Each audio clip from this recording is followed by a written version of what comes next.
I lost 5 million in online gambling.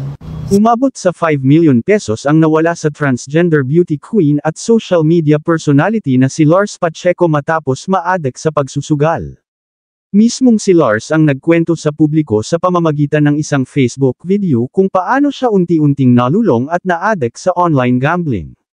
So, it started in 2021 sa online sabong in a money app. So, I don't have an idea kung paano siya laruin. So, nakikinud ako duwan sa mga kasama ko sa bahay, hanggang sa sinubukan ko na siya, simulang pagbabahagi ng trans woman. Ilang buwan ko na siya ginagawa and then, halos umabot ng 600,000 piso yung talo ko.